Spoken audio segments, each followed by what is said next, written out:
Sorry.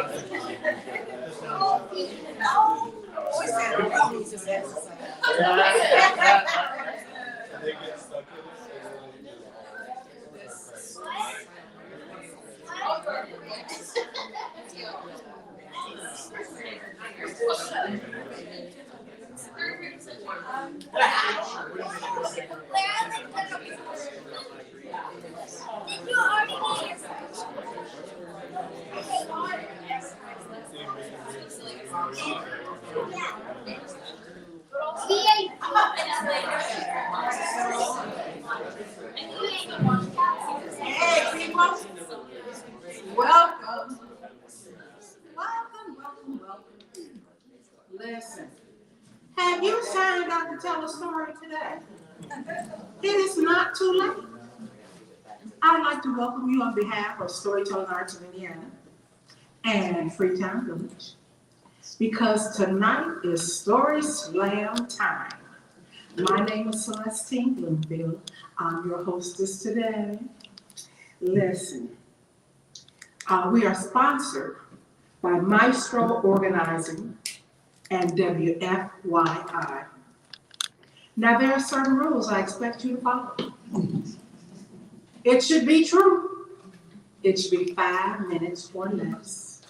It should be told in the first person. And don't come up here with no notes, okay? We will dock you for that. But now we are, our theme tonight is regrets. And we have prizes, first, second, and third place prizes. Moolah, okay? Cabbage, green. We are blessed to have Dawn Edmond. Hi, Dawn. Hi. She's our timekeeper. Now, when you get to 4 minutes, she's gonna let you know. Okay, see, just like that. No subtleties like, pulling the ear. She's gonna let you know you got a minute left. And what you ought to do is try to wrap it up. But if you talk over 5 minutes, that's okay. We're gonna deduct some things. We have other volunteers, Becky Ryder. Becky, where are you? Hey, Becky. Ritter, I'm sorry. Wait, hold on. Ritter, I just skipped that other name. Sean Nichols. Hey, Sean. Vivian, is that right? Robinson. And Jim. Hey, Jim. Greg. Greg is not here. I know he's not here. I just looked around. I know he wasn't here because he needs to help me. I need my house organized, and I just really don't want nobody to come in and see the way it looks. Okay? Terrible. But listen, if you want to sign up to tell a story, we got plenty of blank slips. In this lime green basket.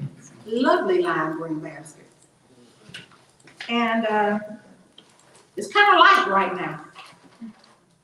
But you know what's going to happen? You're going to hear one person tell a story, and that's going to remind you of another story.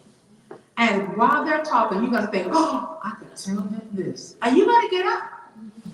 And you're going to ask Samantha for a slip. And we're going to fill it out, and you're going to tell a story. Sometimes we don't even wait for the slip. We just ask you to come on up and tell a story. But I'm going to reach into my little magic basket, the lovely lime green basket. And I'm going to pull out a name. And that name is, I'm so impressed, Rick Clee.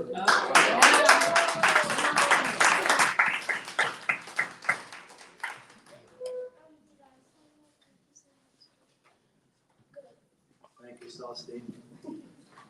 So is there anything more fun than being a kid in the summertime? 2 months off, nothing to do, outside, stay up late, go to bed late. And as the summer goes on though, you start to find, okay, I've done a lot of this stuff before, I need to do something new.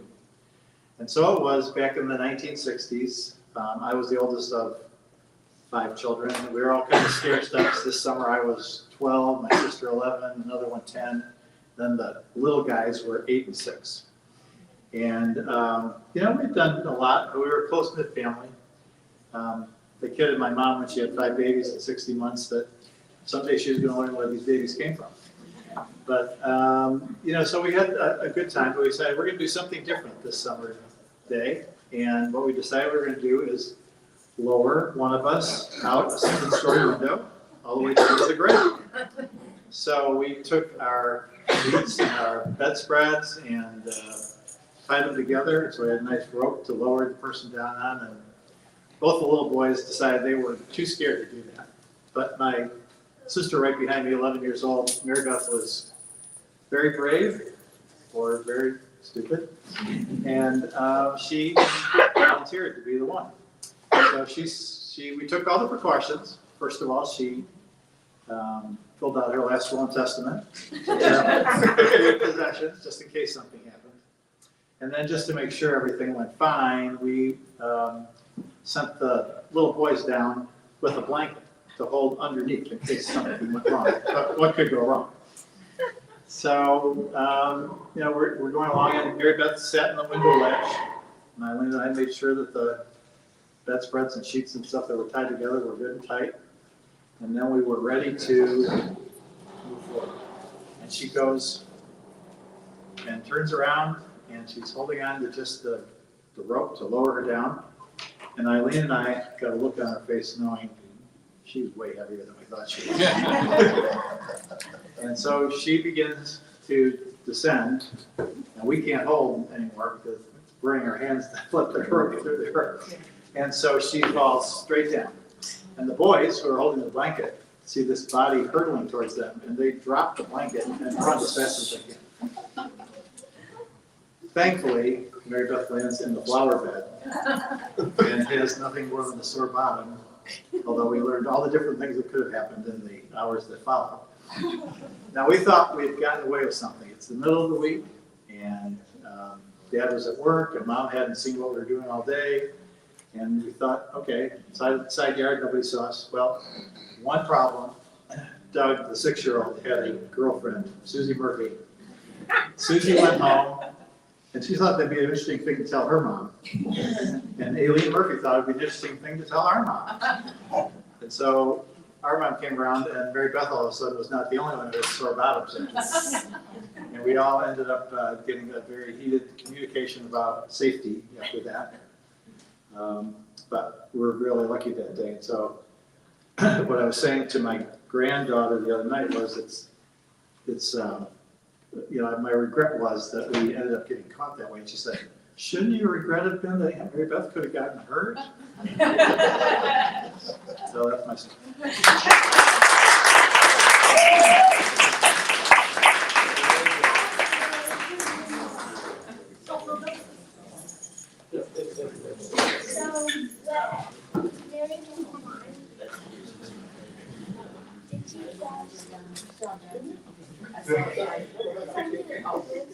I hear they're asking questions. Do they know Mary Beth?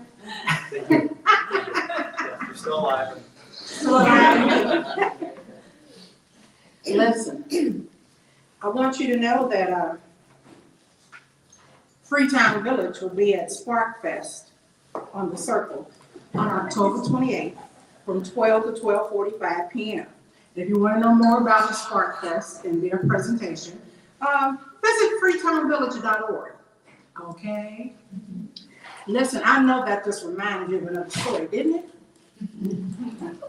Think about it. We got lots of blank slips of paper. But our next teller is Tracy. She keeps folding it up real good.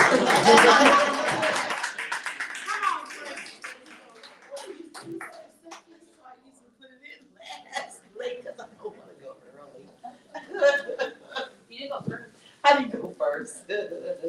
Hello, everybody. I'll take this off. I think slide it out.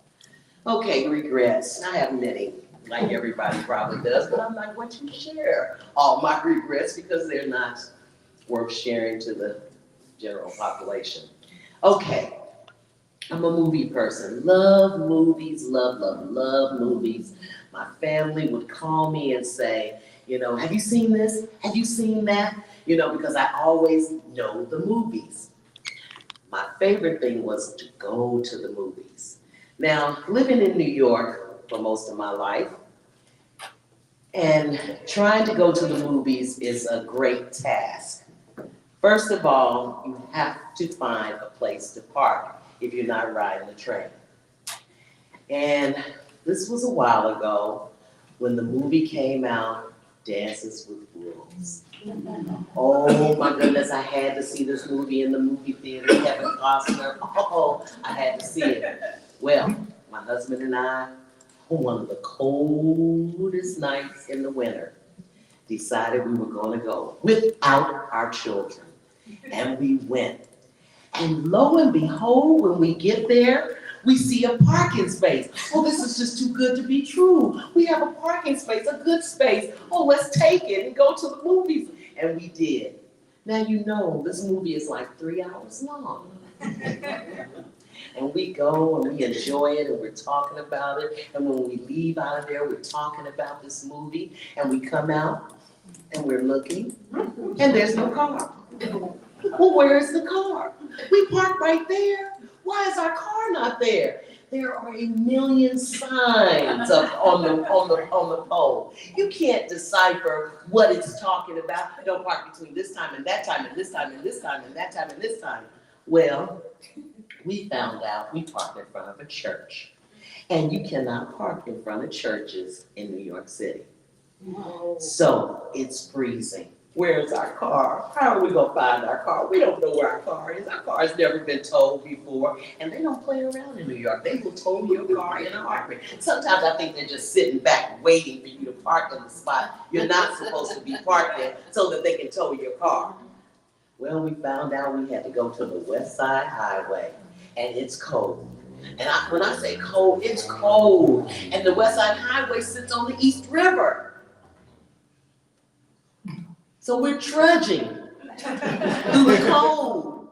We don't have a ride. We don't know how we're gonna get there. We don't even know where the toll place is. But we're trudging and trudging and trudging to get this car. And now when you get there, you not only have to pay for the toll, which is $250. If you have any tickets on your car, which chances are you are going to have in New York, because it's a ticket city. They've got people who that is their job to go around and give you tickets. Well, we trudged and trudged and trudged and trudged in this cold night. Oh boy, I was so regretful of going to the movies. I could not believe it. I said, oh God, we're gonna get in our car.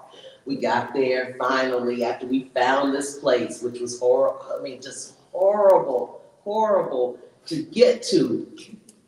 Over there, what they call, I don't know what they call that thing now. They have so many different names for it now, but that's where the car was. And it took forever. And other people were there, just as unhappy as we were to get their car. We paid the $250, and I think I probably did have a couple of tickets on my car, and I had to pay them too. But my regret now is going to the movies, because something always happens.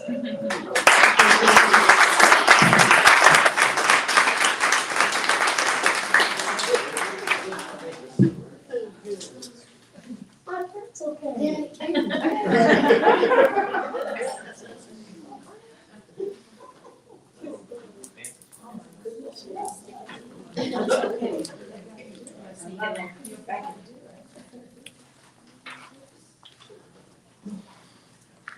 Once I had my car stolen. That car had been through hell. I bought that car one night, left Indianapolis to drive to Fort Wayne to do a workshop. I was gonna have dinner with the professor on campus before I lectured in this class. Car made it to the Frankfurt exit before it exploded and burned up. Oh my God. I regret that I bought that car. But that's another story. Now, I know that these stories are making you think of a story you want to tell. And you got plenty of time, because we got plenty of blank slips. There's Samantha back there, and she has blank paper. And as you listen to our next teller, I know you're going to think of another story. Because our next teller is Tim Decker.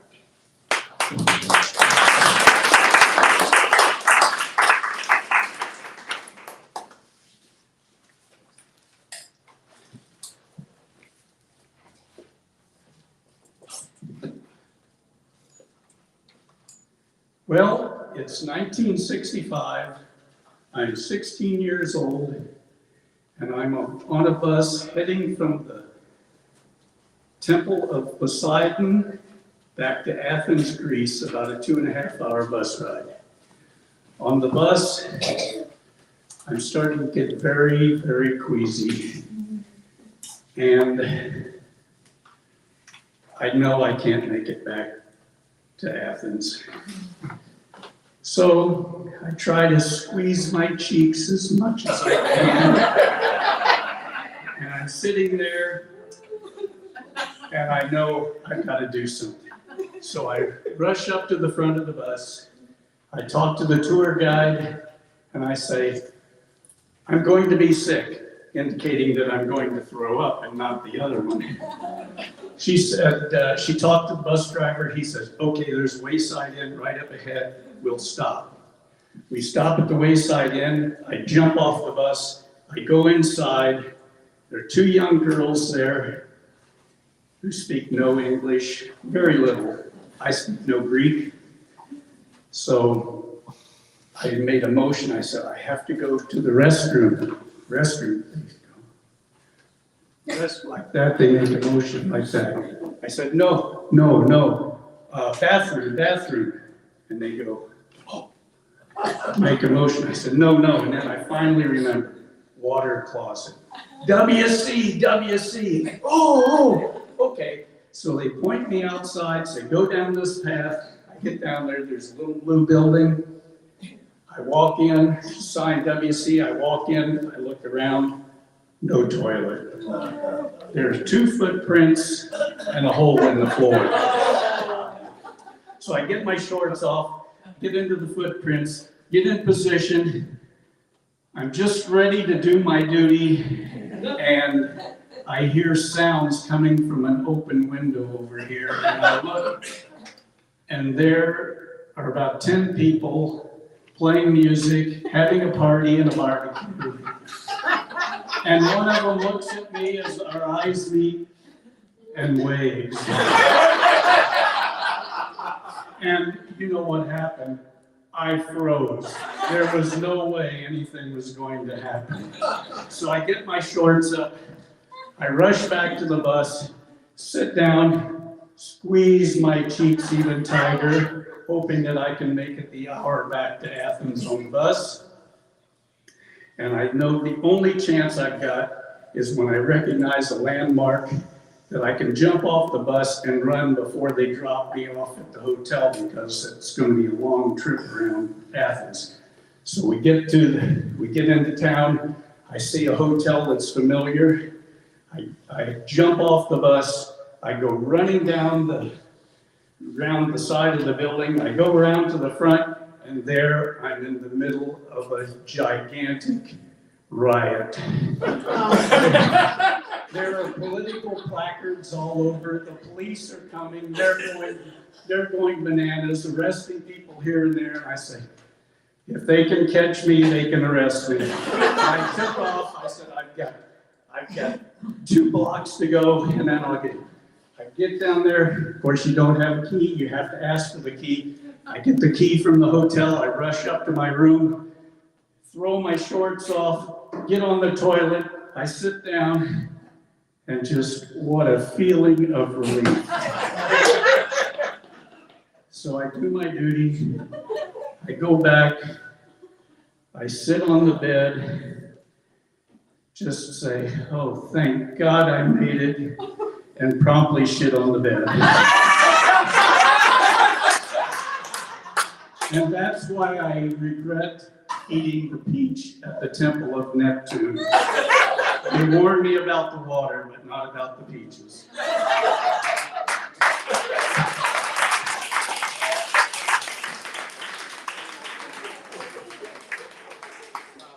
What did he do?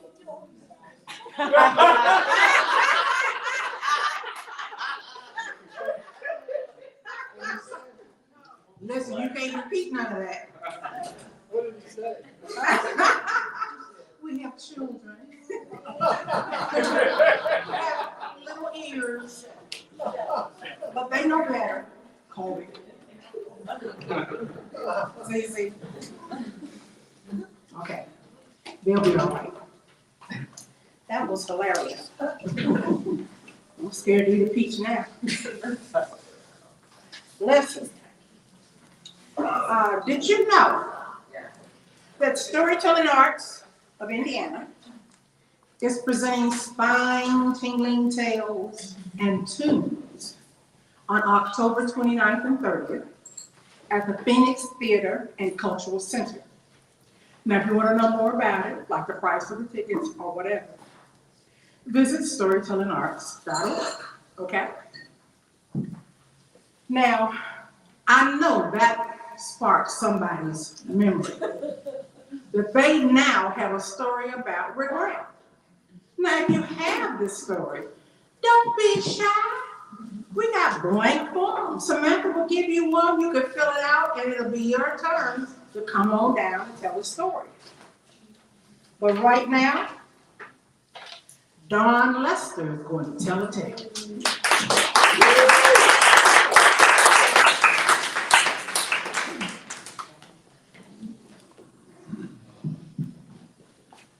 Hey everybody, my name's Derwin, and I'm sorry. Yeah, it's okay. I write like a drunk baby. It's fine. so I'm an Iraq war veteran, and my wife sent me this text link. She said, hey, there's this stand-up comedy boot camp class for veterans. You're doing this. And I'm like, cool, I'm glad I know what my schedule is.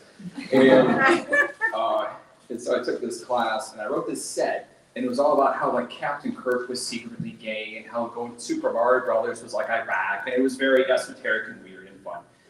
And that set played really well at Mass Ave District Theater. And then I got invited by some veteran buddies of mine. Hey, come to the American Legion and perform for Vietnam veterans. And my big regret from that is that I didn't update any of the material. So I walk in there and I see this crowd of people and look at me and I'm like, oh, this isn't gonna go well at all. And it didn't. Like I'm up there and I am speed running through it as fast as I can. And one woman audibly said, what in the world is he talking about? And I'll be honest, I had a good time, but I haven't really done stand up since. That's all I got.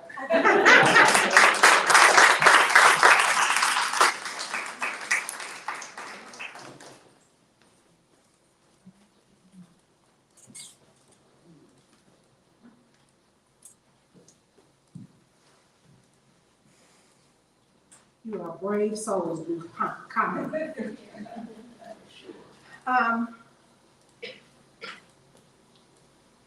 You might want to know that on November 5th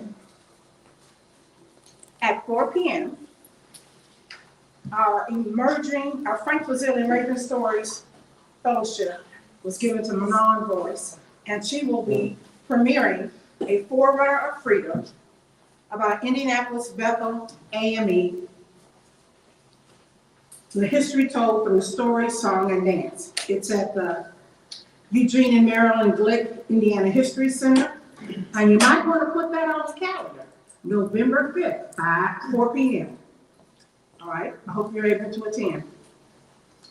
But I know I've got some more people who want to tell stories. But right now, Richard Crow, it's your turn.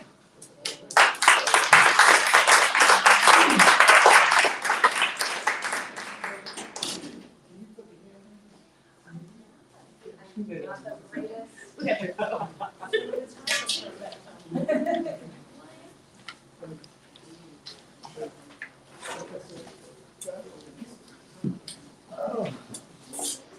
How you doing? Good to see you again. Hello. Hello. Had a good stories tonight, haven't we? Yes. Made me laugh. Thank you for your service, sir. Thank you. I'm going to tell you tonight about me growing up. Now, I don't want to step on anybody's toes about your family and your situation. This is mine. I don't want you to feel sorry for me, but I just want you to understand me. So for me, this is cheap therapy. My dad and mom met during the war. They were both away from Ohio. My mom was from North Carolina. She'd gone to 2 years of college to learn how to do electronics, and they sent her to Wright-Patterson Air Force Base in Dayton. My dad was born in Middletown, Ohio. His parents were from Kentucky. And he had an 8th grade education, had enough of that, and headed to California and Texas. And we know he was in jail in Tennessee, but we don't know what for. But my dad and mom met in Dayton. My dad came back to work in the war effort. He worked at the old Frigidaire plant. They made wooden propellers there, and he was a supervisor. And mom and dad ended up in the same boarding house in Dayton. And the first time my mom saw my dad, he had on a zoot suit and a real wide tie. And she said, "Now there's a man that needs my help." That started it. So they were married at the end of the war. And I came along in 1944. My brother Bob came along in 1946. And my sister Debbie came along in 1951. It's amazing to me that we weren't raised to love each other, show compassion. We were sort of raised in our individual silos. I was here and they were there and so forth. We were never taught to hug each other or to watch out for each other at school or any of that. I don't know why, but we weren't. But my dad, when I first came along, was proud of me, loved me, told me how much he loved me, took me out, showed me off to his friends and all that sort of thing. But as I aged, maybe it was malfunction on my part, I don't know, but he began beating on me. First he'd slap me, then he'd hit me with his fist, and then he would pick up a 2x4 and hit me with that. That hurt. So you go from a guy telling you that he loved you to a guy beating you with a 2x4. It sort of breaks your confidence in what you can, what you can learn and love by with this person. What can you trust? And I didn't have any. So after the war, my dad went to work for Rex Radio. He was the sales manager. They had their only store was in Dayton. It was a big store, good job. Today, Rex Radio is all over the South, and that was where he worked. Mom became a housewife and took care of us. And they lived about 20 miles outside of Dayton, and they managed to pay off the first house and rent it out, and then build a second house, use the rental income to supplement their lives. And then somehow the house burned, and they took money from the insurance and started their own little business in this little town 20 miles from Dayton. So my brother and I, before my sister came along, we all worked. And it was a TV store. We worked hard to, do everything that had to be done. We'd go to school and so forth. And the thing that got me the most was that we were all kids. We were all, sort of going in our separate ways. And when I think about regrets, you might think that I wanted to pick up that 2x4 and hit him back. But that wasn't it at all. My biggest regret was when I know all the able-bodied men were off to war, but when Mom walked down that hallway in that boarding house, and she saw that man in that zoot suit. I wish she just had a little higher standard than to pick out a guy who didn't know how to dress. Thank you.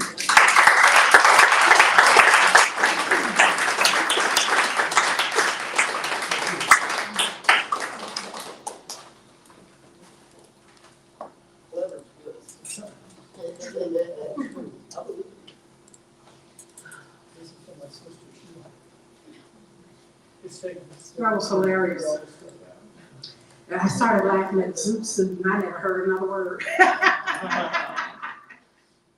Listen, I know that gave you thought about another story. There is still time to tell a story.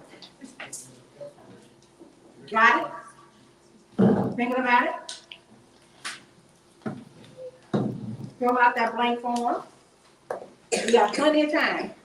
But right now, Shannon Simpson, tell us the story.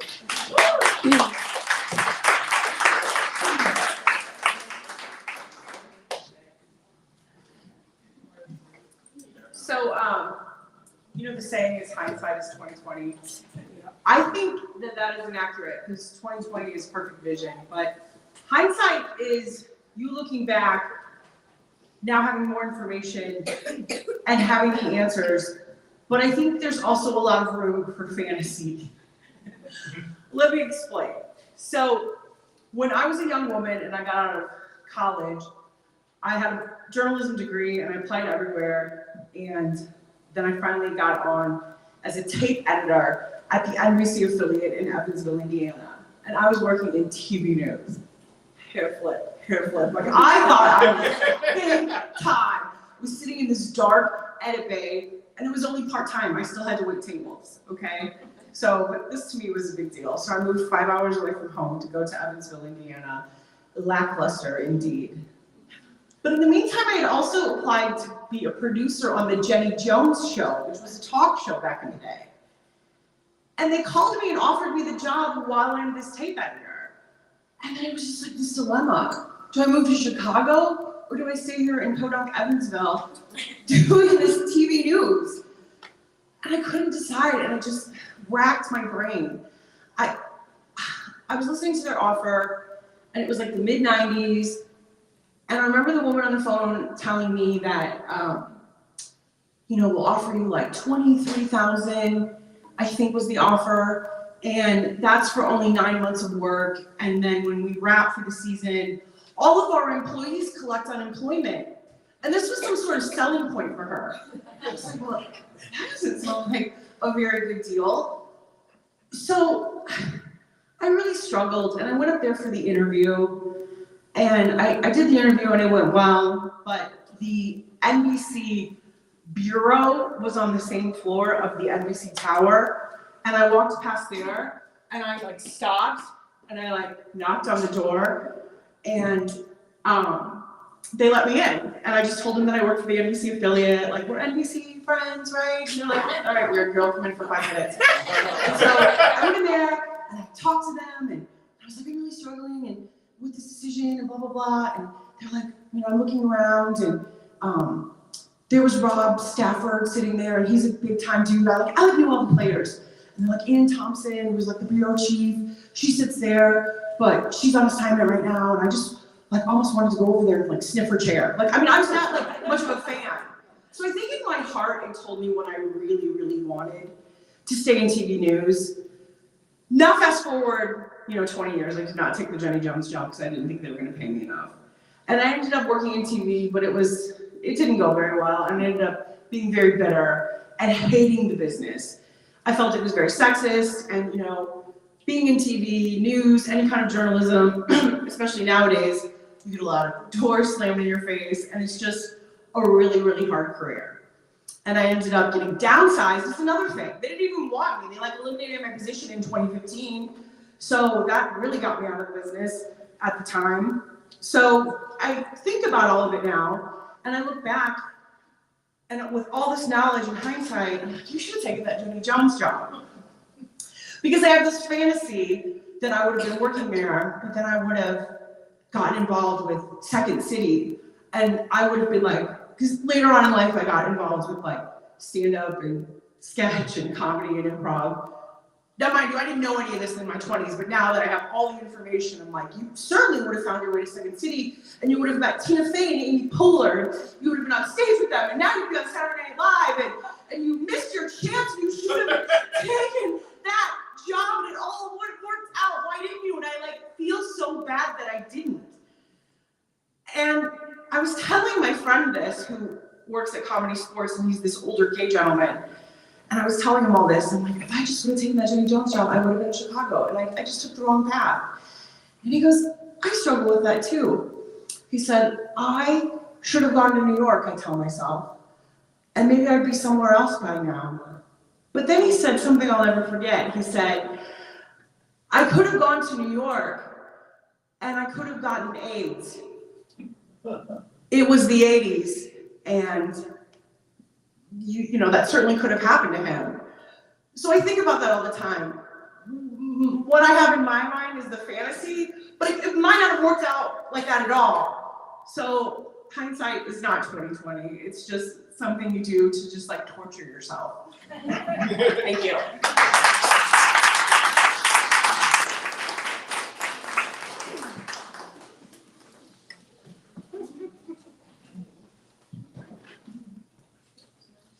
I personally think you would have been. I know I would have. But it's hard to determine what you want to do. I once actively pursued a job that I should not have taken because I too was downsized. I've been ripped twice in my professional career. As a matter of fact, I regret I went into education to begin with. I remember I started my first teaching job with a master's degree, and all I wanted was $11,000. No, I did not get it. Oh, regrets. Now I know you're thinking, I got a story about regrets. I want to fill out one of these little blank slips of paper. I want to tell a story. Think about it. Don't be like Phoebe Snow. No regrets. Somebody new. All right. But our next teller, not Shannon Sampson. Our next teller is Samantha Powell.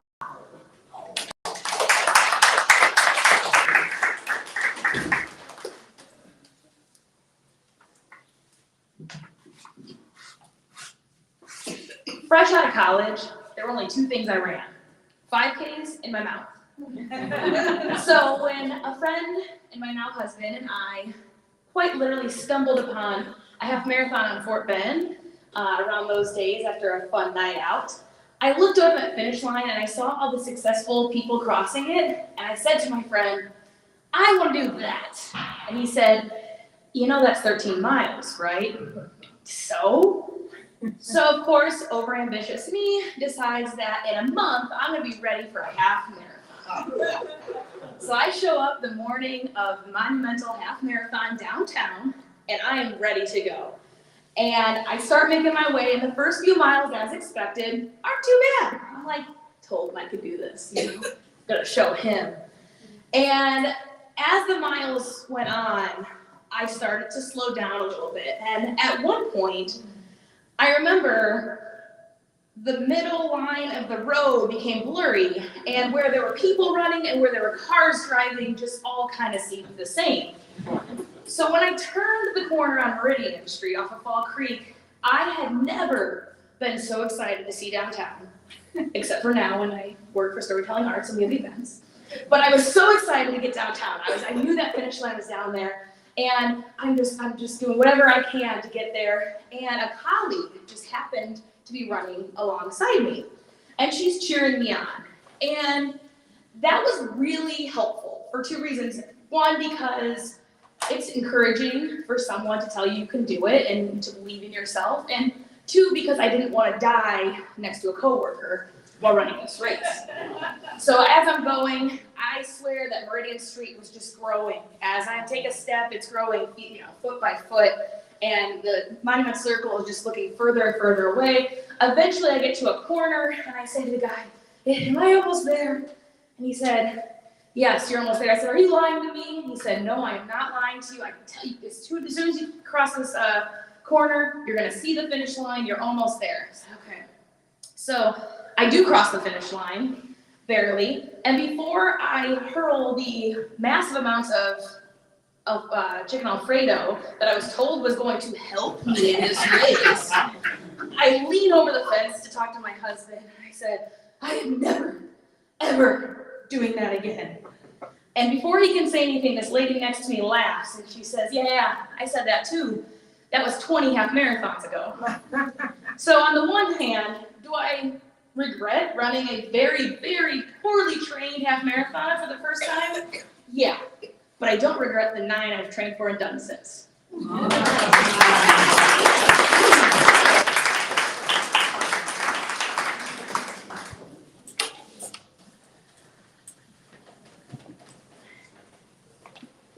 Oh, sorry. That was hilarious.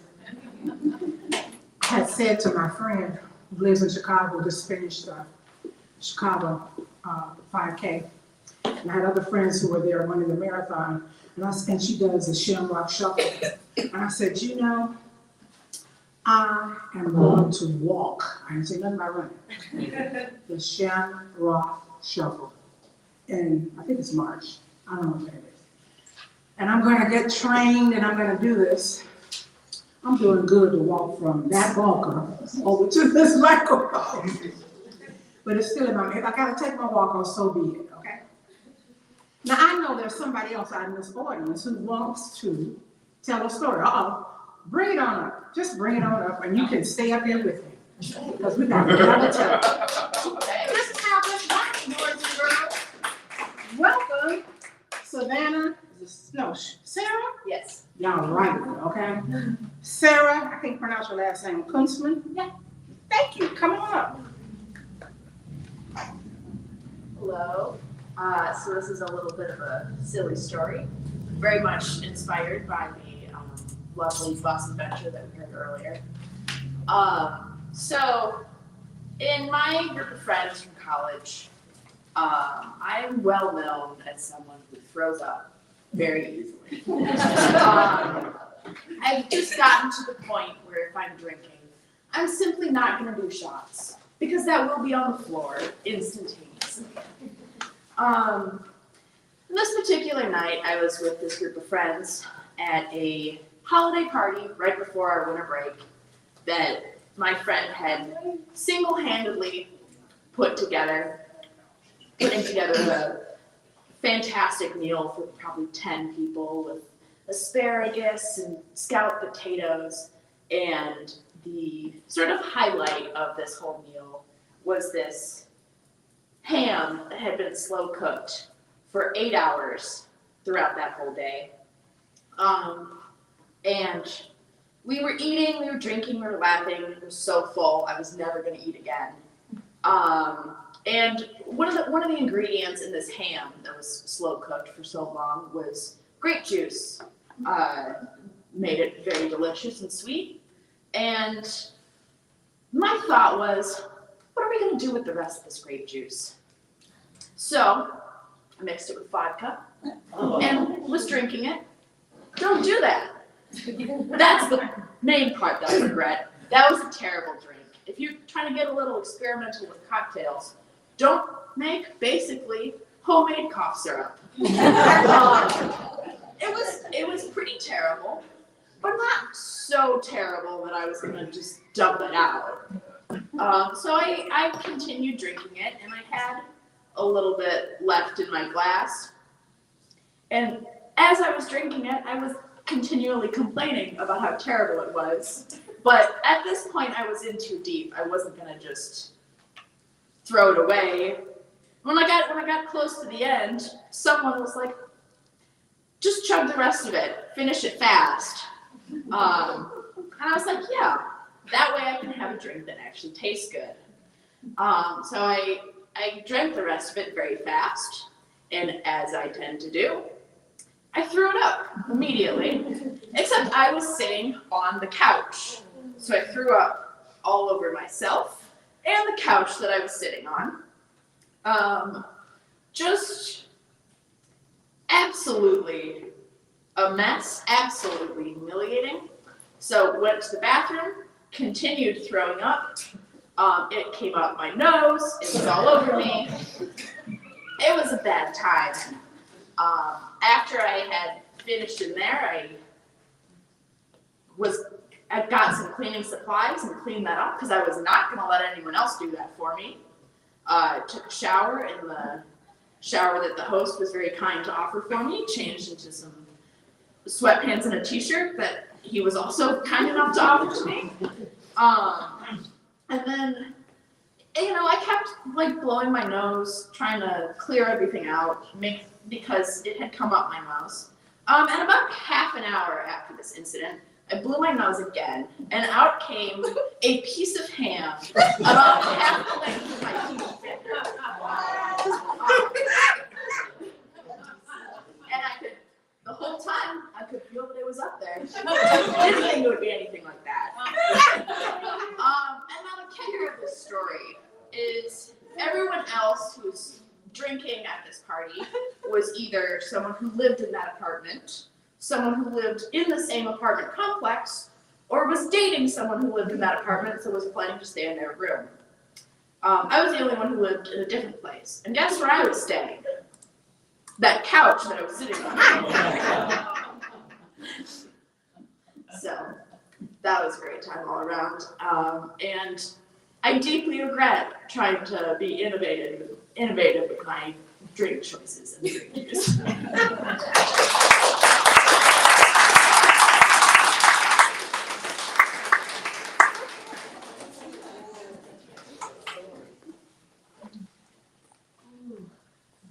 Aren't you glad you brought those kids here tonight? Children, do none of this. This is a lesson to be learned. Do not do this. You will regret it. Hope you had a story yet? No. No, okay. All right, I'm just checking now. Everybody gets a chance. Are there any more body functions? There are things I don't drink now because of what happened. I mean, I have regrets. Chianti is one, gin, that's another. I don't drink at all.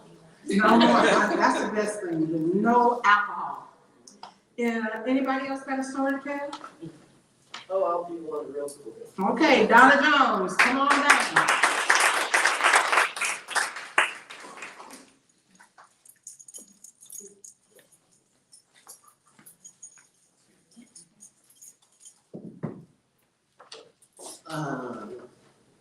I'm sitting back there and I'm like, well, I get that regret.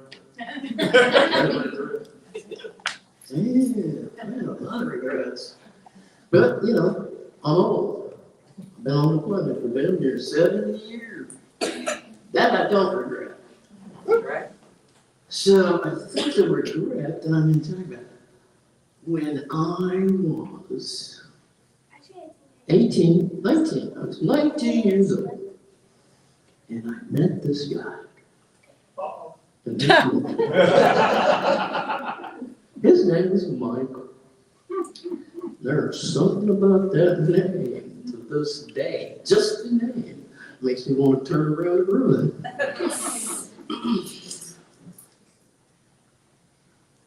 While I was seeing Michael, I joined the Navy. Then I got regret. Because the VA has paid for toothpaste makers, breast cancer surgery. I got an appointment on Monday. They send me my medications every 3 months with like clockwork. I ain't never going to regret that decision. But I got out of the Navy, moved in with this guy. He proposed. I said, yes. My mom spent real money back in the day and bought 200 invitations because she had gone to all of her friends' kids' weddings, baby showers, and yada yada yada. And by God, they were going to pay her back.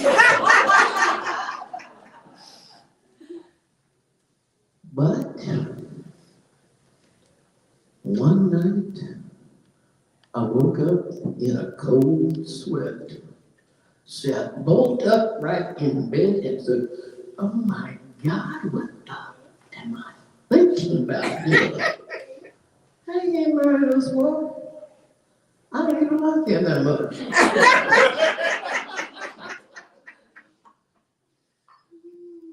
So, eventually, I called my friend Celeste. A better friend you will not find.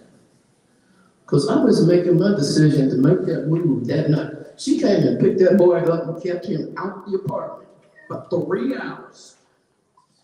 While my cousin, her husband, and myself packed up everything I owned and moved it to my mom's house. The only regret that I had about that is I had a first day of issue Roberta Flack album with the 3-piece full cover folded out like, when you folded it out, it was like this big. My cousin packed it in his shit. That is my regret.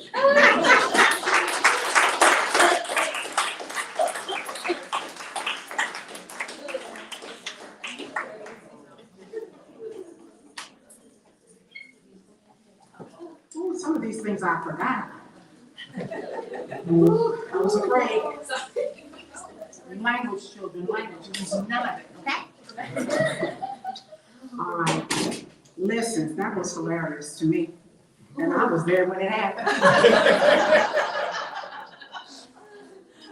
Listen, I know I was supposed to know your first name, but I can't read this. Colby. Colby Glade. Really? Yeah. All right. Hold on to your seats, because I got a new teller in town. Chloe Clee, come on.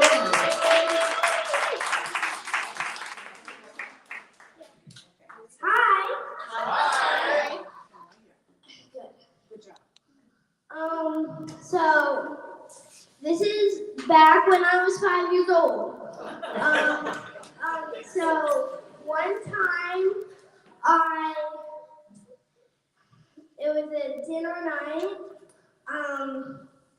Sitting there eating my dinner. Then I suddenly asked, "Can I please have some more milk?" And I was like, "Sure." So, but he got more milk and eggnog, and then I said, "Here's your milk," and then I drank a big sip. I didn't like it. I didn't like it, and so I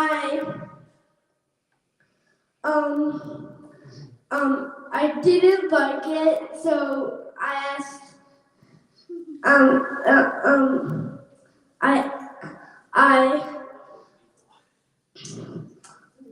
I drank a big sip. I didn't like it.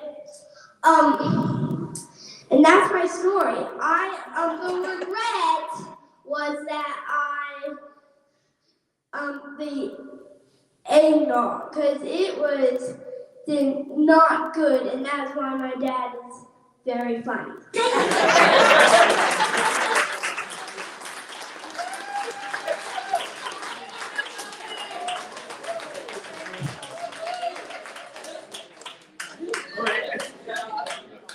You know, I'm kind of like you with that eggnog, okay? Thank you very, very much. How old are you now? 6. A relatively recent event, okay? Okay, is there anybody else who has a story to tell? Come on, girl. Oh, there we go.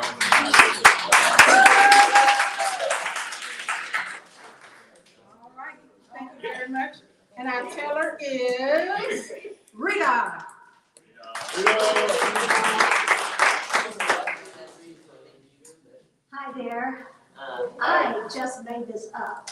Wrote it down while I was sitting there. I don't know if you'd call this regret or not, but I'll have to tell you a funny story. When I was a young bride, I thought it was a rule that you had to do what your husband suggested. Actually said. I've learned a lot since then. But when he came home from work one day and he said, "How would you like to be married to a farmer?"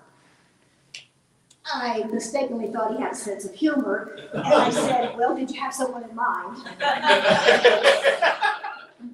I did not, so I said, "Oh, okay." So we moved to a farm.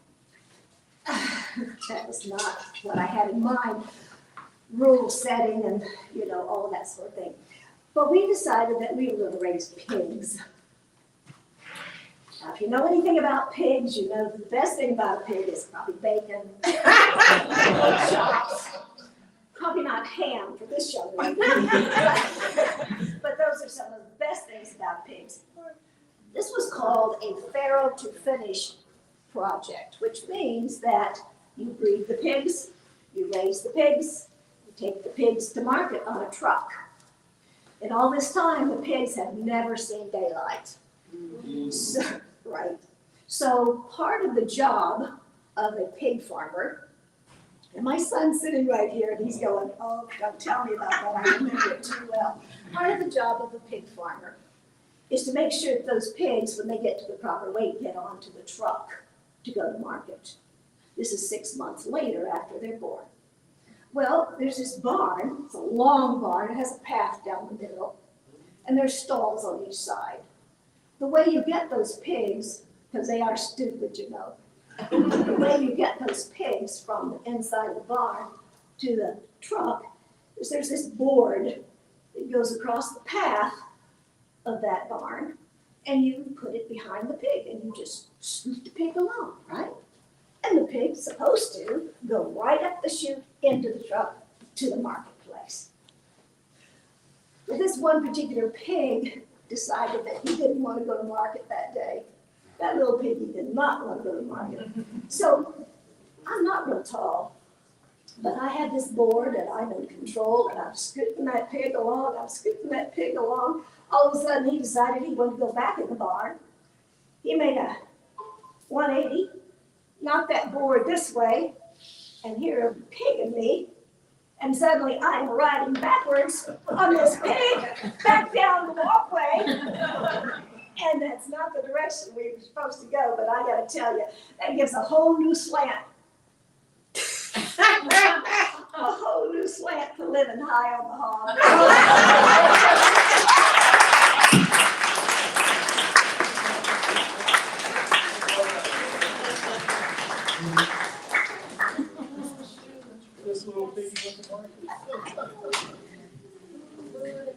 I thought it was gonna be bringing home the bacon. Thank you, Rita. Anybody else? Susie? Who said no?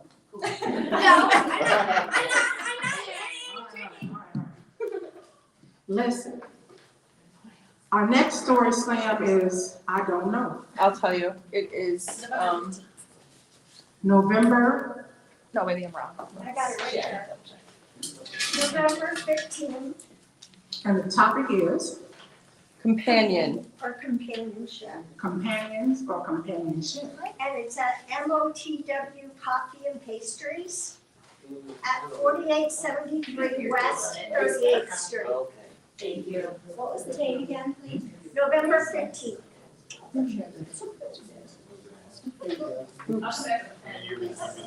Okay, we'll all be looking for this place, so come early. Okay, I didn't get the name. It's MOTW Coffee and Pastries. 4873 West 38th Street. Okay. We're passing out yellow slips. Why, you ask? So we can get your pertinent information. So you can put those yellow slips into our fishbowl, and once you do that, we will draw out names. You could win 2 tickets to one of our upcoming events. So you want to complete that.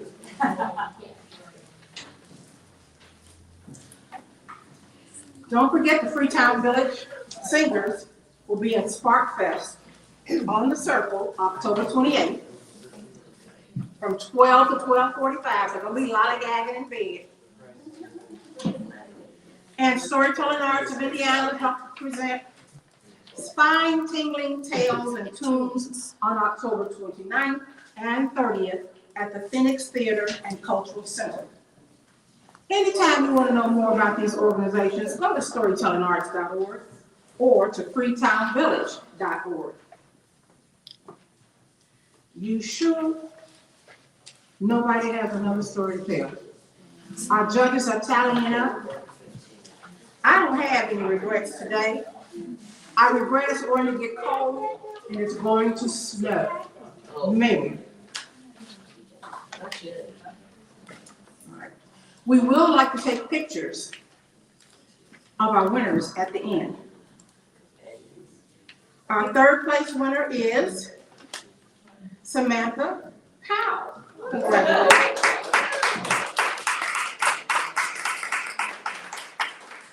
Our second place winner is Tim Decker. Congratulations. And our first place winner is Tracy Wynn. Congratulations.